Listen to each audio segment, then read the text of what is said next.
Cordial saludo. El día de hoy vamos a hablar sobre la interacción de la radiación con la materia. Somos del programa Tecnología en Radiología e Imágenes Diagnósticas, curso Radiobiología y Radioprotección. Buenas tardes, mi nombre es Carolina Ruiz y voy a explicar en este trabajo punto 1 y 2. Entonces empezamos. ¿Qué es la radiación ionizante? Es cualquier tipo de radiación capaz de retirar un electrón orbital del átomo con el que éste interactúa.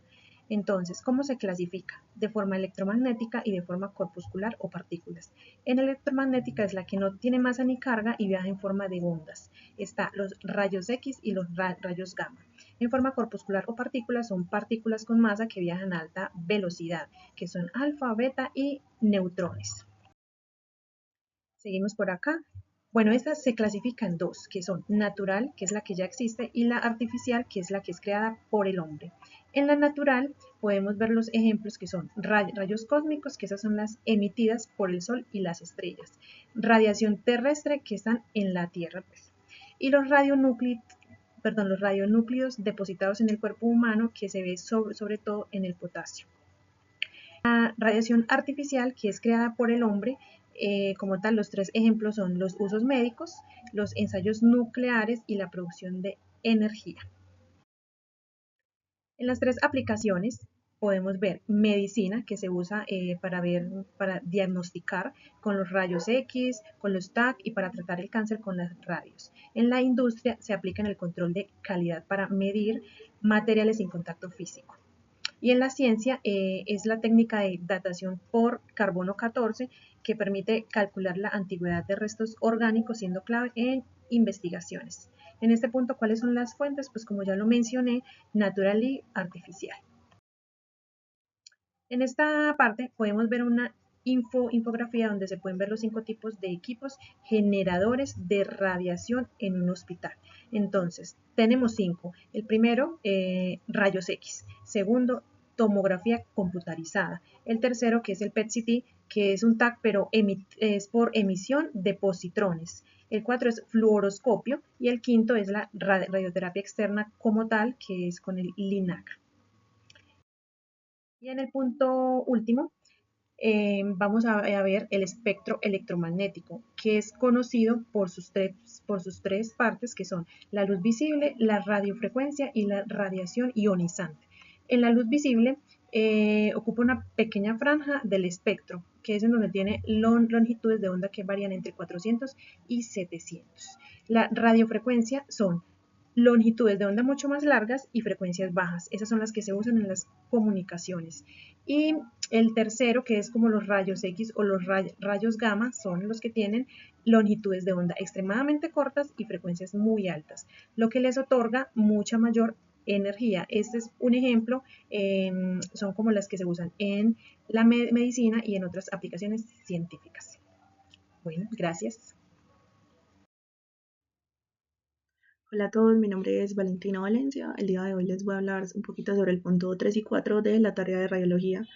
Básicamente estos puntos están enfocados como las definiciones del área. Se va a hablar un poquito sobre los mecanismos de interacción de la radiación con la materia y pues también términos ya propiamente de la materia como cómo se puede leer unos rayos X de tórax en la variedad de grises, teniendo en cuenta los efectos que se van a mencionar antes en el punto 3. Y también vamos a hacer énfasis en qué consiste la radiación de fuga, radiación primaria y radiación dispersa, que son las que se dan en el momento de hacerle un rayos X al paciente. Estas tres radiaciones son las que ocurren. En el punto A del punto 3, los efectos más importantes es el efecto Compton, el efecto fotoeléctrico y el efecto de la producción de pares. El efecto Compton es un fenómeno que ocurre cuando un fotón de rayos X interactúa con un electrón. El efecto fotoeléctrico ocurre cuando un fotón de rayos X incide sobre un electrón que está ligado fuertemente, que generalmente son las capas internas del átomo, y transfiere toda su energía al electrón. Como resultado se obtiene lo siguiente: el fotón desaparece completamente y es absorbido. El electrón es expulsado del átomo, convirtiéndose en un fotoelectrón, y el átomo queda ionizado con una vacante en su capa interna. El efecto de producción de pares es un fenómeno físico y en el que un fotón de alta energía como los rayos gamma se transforma en materia, generando un par de partículas, un electrón negativo y un positrón, una partícula positiva. En el punto B debemos describir la radiografía de tórax en términos de variedad de grises, teniendo en cuenta el efecto Compton y el fotoeléctrico, y también definir como los conceptos de radio opaco y radio lúcido. Primero vamos a definir los conceptos. El concepto rayo opaco se refiere a cualquier estructura o material que absorbe fuertemente los rayos, como resultado aparece como color blanco o gris claro en la imagen de la radiografía. Estos son básicamente como los huesos en medios de contraste como el yodo o el bario. Y el concepto radiolúcido describe las estructuras que permiten el paso de los rayos X con facilidad. Estas imágenes se ven negras o muy oscuras y los ejemplos más comunes son los pulmones, que en este caso se vería así como el aire, y espacios llenos de gas y algunos tejidos blandos. Teniendo en cuenta ya las definiciones, en el trabajo se van a mostrar unas imágenes de unas radiografías de tórax, una está influenciada por el efecto Compton y la otra por el efecto fotoeléctrico. Primero vamos a mirar qué es lo que nos muestra en el efecto de Compton. Unos rayos X bajo el efecto Compton nos muestra en los pulmones, se ve un tono oscuro o negro, ya que pues permite el paso del aire en los rayos X. Se ven los tejidos blandos como el corazón y los vasos sanguíneos en tonos grises medios y los huesos y las columnas, perdón, la columna y las costillas se ven en un tono blanco brillante por la alta densidad. Y unos rayos X de tórax bajo el efecto fotoeléctrico se observa un alto contraste en la imagen. Hay mayor definición en las estructuras densas como en los huesos. Hay menor penetración en los tejidos blandos, lo que puede hacer que en algunas de esas zonas se vean más blancas o radiopacas. En el punto 4 hay algunas imágenes de cómo se ve un tubo de rayos X y también cómo se vería como en un rayos X junto con el tomógrafo a la hora de hacerle un rayos X a un paciente y cómo pasan como ese tipo de radiaciones, ya sea la radiación de fuga, radiación primaria y radiación dispersa. En el punto 4 vamos a definir cada una de estas. La radiación primaria es el haz útil que sale del tubo de rayos X y es la que entra en contacto con el paciente. Esta tiene una trayectoria de luz controlada y es la que se utiliza para dar la imagen del paciente de los rayos X. La radiación dispersa se genera cuando la radiación primaria ya entró en contacto con el paciente y los fotones cambian de dirección, provocando que se dispersen por múltiples ángulos. Esto a veces puede afectar la calidad de la imagen y representa un riesgo la exposición para el personal. Y la radiación de fuga es la que se escapa del tubo de rayos X por las zonas que no están diseñadas para emitir el haz útil. Esta radiación atraviesa la coraza del tubo de rayos X y los rayos salen dispersos como hacia direcciones no deseadas. Cordial saludo, mi nombre es John Alexis Torres. La pregunta que seleccioné fue la número 5. ¿En qué consiste la desintegración radioactiva? Esta ocurre cuando un átomo inestable pierde energía al emitir radiación. Existen varios tipos de desintegración. Entre ellos se destacan la desintegración alfa.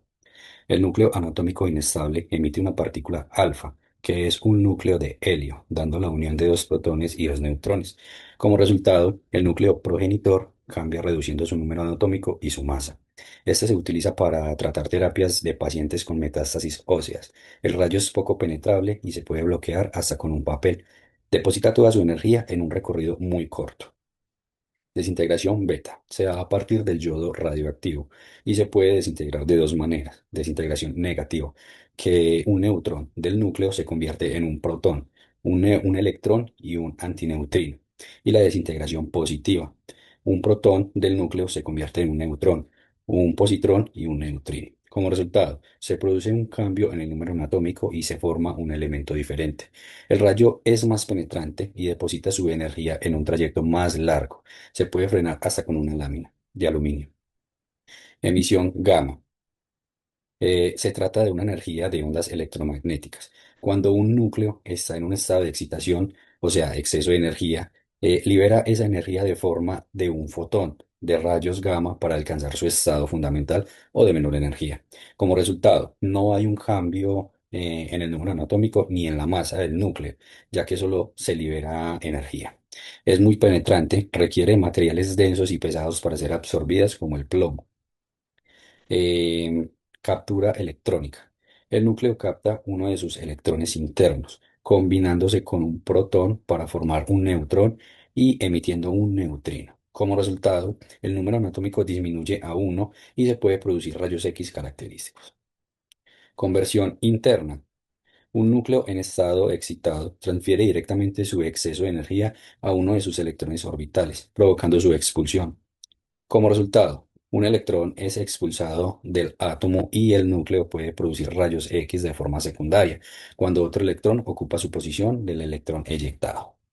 Ya la relación entre emisión gamma y conversión interna ambos procesos ocurren cuando un núcleo está en un estado excitado y busca alcanzar un estado de menor energía. La emisión gamma es la liberación de un fotón de alta energía, mientras que la conversión interna es la transferencia directa de esa energía a un electrón orbital que luego será eyectado. Muchísimas gracias. Hola, mi nombre es Emanuel Marincano, soy estudiante de Radiología e Imágenes Diagnósticas. A continuación voy a resolver el punto 6.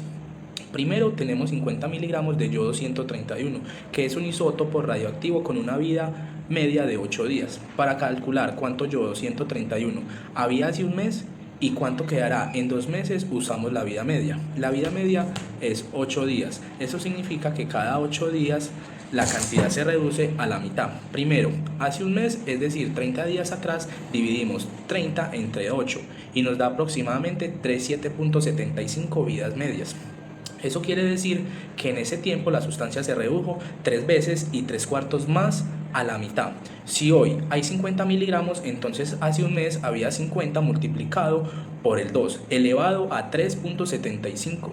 El resultado es 673 miligramos. Ahora, dentro de 2 meses, es decir, 60 días hacia adelante, dividimos 60 entre 8 y nos da 7.5 vidas medias. Eso significa que se reducirá 7 veces más y media a la mitad. La cantidad será 50 multiplicado por un medio elevado a 7.5. El resultado es 0.28 miligramos y así resolvemos el punto A. En el punto B nos pide el periodo de semidesintegración. En este ejercicio, ya dado el yodo 131 tiene una vida media de 8 días. Eso significa que cada 8 días la cantidad de sustancia se reduce exactamente a la mitad.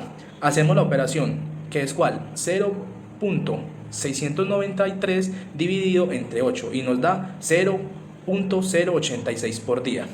Así el periodo de semidesintegración es 8 días y la constante es 0.086. En resumen, hace un mes había unos 673 miligramos, en 2 meses apenas 0.28 miligramos y la vida media de este isótopo es de 8 días. Muy buenas noches, mi nombre es Fabián López Álvarez, estudiante de Radiología e Imágenes Diagnósticas. Daré respuesta al ejercicio 7, desintegración de seminúcleos radioactivos. En este ejercicio vamos a calcular cuántos núcleos se desintegran después de 380 minutos partiendo de una muestra inicial de 100.000 núcleos reactivos con una vida media de 110 minutos. Tenemos 100.000 núcleos, el tiempo de vida media del isótopo de 110 minutos y que queremos ver cuántos núcleos sigue sin desintegrarse después de 380 minutos. La fórmula que aplicamos es la desintegración radiactiva, que nos indica que el número de núcleos que quedan después de cierto tiempo depende de la cantidad inicial del tiempo transcurrido y de la vida media del isótopo. Ahora haremos el cálculo. Primero dividimos el tiempo transcurrido entre la vida media. O sea 380 dividido 110, que nos da aproximadamente 3.45. Luego elevamos un medio a ese valor, obteniendo 0.0912. Y por último, multiplicamos ese factor por los 100.000 núcleos iniciales y nos da un resultado de 9.122 núcleos. Esto significa que después de 100.000 núcleos iniciales, después de haber transcurrido 380 minutos, solo permanecen unos 9.122 sin desintegrarse. O sea que alrededor de 90.878 núcleos se han desintegrado. En conclusión, la desintegración radioactiva es un proceso exponencial que se puede predecir matemáticamente, como vemos en la gráfica. La calidad de núcleos disminuye con el tiempo y al llegar a 380 minutos prácticamente el 91% de los núcleos ya se han desintegrado. En este momento daremos al punto 8, le daremos su presentación. Magnitudes radiológicas, formas de medir la radiación y sus efectos. Estos puntos se presentan la magnitud que usamos para medir la radiación. Cada una tiene un símbolo, una unidad en el sistema internacional y una definición que nos ayuda a entender cómo la radiación afecta el aire, a los tejidos y a los órganos en general. La primera magnitud es la exposición representada con una X, que mide la capacidad de la radiación por ionizar el aire. Se mide en columbios por kilogramos. Luego está la tasa de exposición, que simplemente nos dice esa misma exposición, pero considerando el tiempo, es decir, qué tan rápido ocurre. Luego, la dosis de absorción, representada por la D, indica cuánta energía de la radiación se deposita en una determinada masa de tejido. Se mide en gray, donde un gray equivale a un joule de kilogramo. La tasa de dosis de absorción nos indica con qué velocidad esa energía se deposita, lo cual es importante porque no es solo mismo recibir dosis en una hora que recibir en un segundo.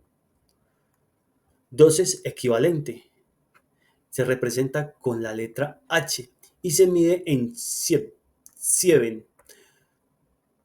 Lo especial de esta magnitud es que no solo considera la energía depositada, sino también el tipo de radiación, porque no todas afectan igual al cuerpo.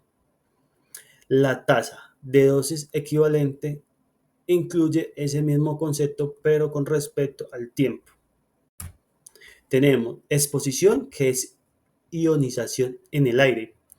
Dosis, absorción, que es energía en tejidos. Dosis equivalente, efectos según tiempo de reacción. Y dosis afectiva, riesgo global en órganos. O sea que podemos decir que estas magnitudes nos permiten medir la radiación desde diferentes perspectivas. Primero el aire y luego la energía en el tejido, después el tipo de radiación y finalmente el riesgo total para la salud. En todos los casos, la tasa nos muestra cómo cambia el tiempo. Muchísimas gracias.